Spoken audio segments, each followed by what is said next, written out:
Hello, this is Karim Hasham from 9C and I will be presenting a presentation about vaccines.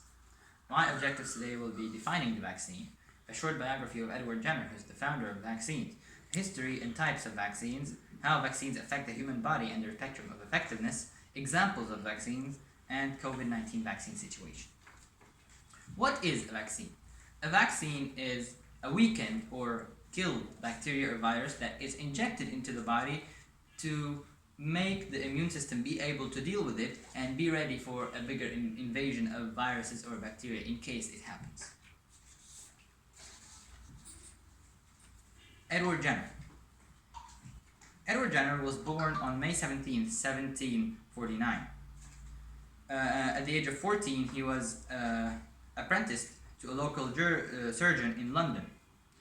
In 1972, after completing his learning, he returned to his hometown and served as a surgeon till the end of his days. The history of vaccines. The practice of immunization dates back to hundreds of years. Buddhist monks drank snake venom to confer immunity to snake bites back in the 17th century China. Edward Jenner is considered the founder of vaccinology. After he gave a vaccine to a 13-year-old boy with vaccinia virus, which was cowpox, and he demonstrated immunity towards it. Through the 18th and 19th century, after the smallpox vaccine was developed, the systematic implementation of it caused it to be totally eradicated, which means it disappeared, doesn't exist anymore, in 1979. Types of vaccines. There are several types of vaccines. Each type is designed to teach the immune system to fight off a certain kind of germ and the serious diseases they cause. When scientists create vaccines, they consider how the immune system responds to the germ, who needs to be vaccinated against the germ, and the best technology to approach creating the vaccine. Based on the number of these factors, scientists decide which type of vaccine they will make, either one of the 4 types listed in the Word document. How vaccines affect the human body and their spectrum of effectiveness. A vaccine works by training the immune system to recognize and combat pathogens, either viruses or bacteria. So it's effective with both.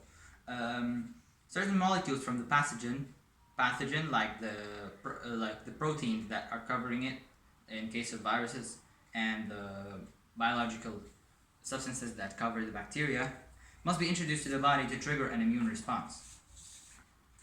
These molecules are called antigens. They are present on all viruses or bacteria, and by injecting them into the body, the human immune system will be able to recognize them later in case of an invasion, as I said before.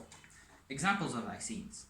Many schools require proof that your child has been vaccinated and might not admit your child if all the proper vaccinations haven't been given, and they include a chickenpox vaccine, RV, hepatitis vaccine, MCV, HPV, and PDAB booster. The current COVID-19 vaccine situation.